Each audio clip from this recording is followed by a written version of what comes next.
सो बताइए आज मार्केट के बिग डेटा आप क्या देख रहे हैं? देखिए, पहली चीज़ तो ये कि कल पता ही नहीं चला, हुँ, निफ्टी ने इस साल की सेकंड बेस्ट क्लोजिंग दी है। हुँ, 26,052, 26,053 पुरानी एक साल की, मैं हाईएस्ट लाइफ हाई की क्लोजिंग नहीं बोल रहा हूँ, जी, 52 हफ्तों की, एक साल की 26,053 की जो क्लोजिंग थी 7 नवंबर की, सॉरी 29 अक्टूबर की, उसके एक पॉइंट ही नीचे बंद हुए हम हुँ, 26,052 पर, लेकिन second highest closing number one.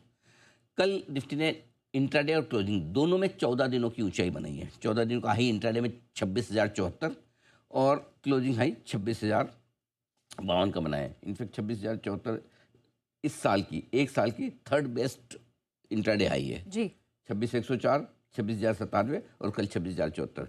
तो क्लोजिंग सेकंड बेस्ट, हुँ, इंट्राडे थर्ड बेस्ट, राइट, है ना। ये तो ये कब बड़ा होता है? डेटा है। मजबूत है तभी तो होता है ना, राइट। अब आइए बैंक निफ्टी।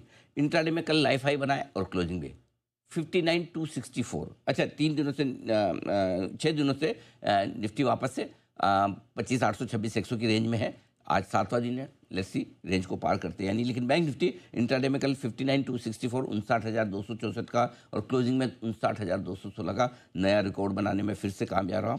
लगातार बैंक निफ्टी ने तीसरे दिन हायर हाई बनाया है, मजबूती का संकेत, ऊपर में भी खरीदारी आ रही है। मिड कैप इंडेक्स में देखिए, लगातार 5 दिन तक लाइफ हाई बनाया, उसके बाद कल थोड़ा ब्रेक लगाए। हुँ, 5 दिनों से लाइफ हाई बना रहा।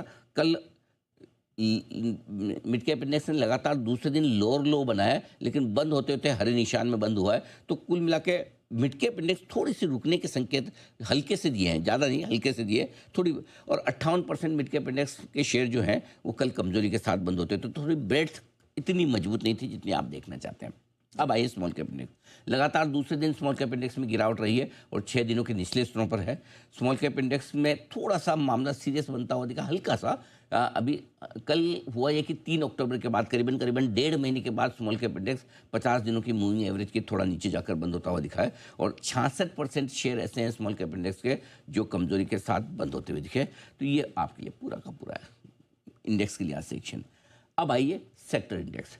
पीएसयू बैंकों के इंडेक्स ने कल फिर से बनाया नया लाइफ हाई, लीजिए तेजी। आईटी इंडेक्स कल 3% भागकर 2 महीनों की ऊंचाइयों पर पहुंचा है और एक बड़ा ब्रेकआउट कल आईटी इंडेक्स में आता हुआ दिखा है। और वो ब्रेकआउट आज देखते हैं। आज पूरा दारोमदार आईटी इंडेक्स के कल के ब्रेकआउट पर है।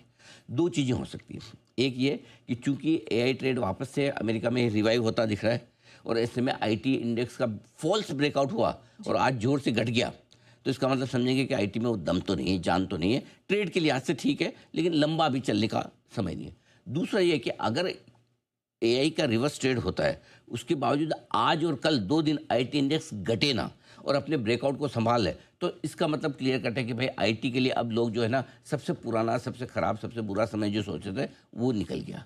सो आज और कल 2 दिन आईटी इंडेक्स आपके लिए बहुत इंपॉर्टेंट है। और इम्पोर्टेंट इसलिए भी है प्रियंका, की नेचुरली 6 स्टॉक हैं आईटी के निफ्टी में, बड़ा सेक्टर है बैंक निफ्टी के बाद जो अपना वजन रखता है। टीसीएस, इन्फी जैसे दिग्गज हैं, तो इसलिए इस पर नज़र तो रखनी पड़ेगी। ठीक है। अब आ जाइए रियल एस्टेट इंडेक्स, 1 महीने के निश्चित स्तरों पर, विच इज़ फाइन। कुछ स्टॉक्स हैं जो बड़े एआई डेटा के लिहाज से मैं बता दूं। रिलायंस लगातार 5वें दिन अपनी रेंज में रहा है और रेंज के ऊपरी सिरे पर 1518 पर जाकर बंद होता हुआ दिखा है। तो रेंज को पार करने की कोशिश कर रहा है। अब हो क्या रहा है, इसको 1510 तो पार कर रहा है, लेकिन 1525 पार नहीं हो रहा इससे। हुँ, बड़ी रेजिस्टेंस है। हाँ, वो मतलब ब्रेकआउट कंफर्म हो जाए, क्योंकि 2 बार पहले ना फॉल्स ब्रेकआउट इसने 1522, 1525 में, 24 में दिया। तो मैं 1525 के ऊपर ब्रेकआउट को कंफर्म आऊँगा।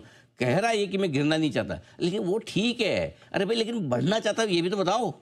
तो यहाँ से और बढ़ना चाहता हूँ, वो रिलायंस से अभी तक आ नहीं रहा, तो उसमें थोड़ा सा वक्त लगेगा। आइए इस ब्रेकआउट का हम इंतजार करते हैं, कब 1525 के ऊपर बंद होता है। जब बंद हो जाए तो आपको, मुझे किसी को पूछने की जरूरत नहीं, ब्रेकआउट कंफर्म होते ही फिर आपको समझ में आ गया ना, रिलायंस तेजी बनेगी। एचडीएफसी बैंक कल लोअर लो लोअर हाई बनाया, हल्की सी कमजोरी का संकेत आपको लग सकता है, लेकिन बंद हरे निशान में हुआ तो ज़्यादा चिंता की बात नहीं। दूसरा, एचडीएफसी बैंक लगातार 13वें दिन क्लोजिंग में 983 के लेवल के जो 100 डीएम है इसके ऊपर बंद हो रहा है। 993 के आसपास कल भी बंद हुआ है। 31 दिनों से कंसोलिडेशन में चल रहा है, न रेंज को नीचे तोड़ता है न ऊपर तोड़ता है, लेकिन है मजबूत। आईसीआईसीआई बैंक, ये इंटरेस्टिंग है, कल 4 दिनों की का हाई इसने बनाया इंट्राडे में 1384। और कल बैंक निफ्टी की फिर से रिकवरी और तेजी जो आई, लाइफ हाई जो बनाया, उसमें सबसे ज़्यादा कंट्रीब्यूशन आईसीआईसीआई बैंक का। तो ICICI bank tiger is back वैसा वाला। हाँ, HDFC बैंक क्या है, हाथी जैसा है, आराम से लाइफ में बस बड़ा है। ICICI बैंक टाइगर है, बढ़ेगा तो भी ऐसा लपक के, घटेगा भी तो भी सबसे पहले। और रिलायंस तो ये है कि भाई वो राजा की तरह है, बैठा हूँ, मेरी जब मर्जी होगी तब काम करूँगा। हो गए इतने दिन, कितने 6 दिन जी 1510 के ऊपर, लेकिन 1510 के ऊपर लेकर काम इसको इतना सा करना है, 1510 के ऊपर बंद हो रहा है, छोटा सा काम करना है कि 1525 के ऊपर बंद हो जाए, जो हो नहीं रहा, क्योंकि मूडी है भाई, राजा है, अपनी मर्जी होगी, जिस दिन ब्रेकआउट देगा जरूर, ये बात पक्की। ठीक है सर, ये तो बात हो गई स्पेसिफिक स्टॉक्स और सेक्टर्स की भी।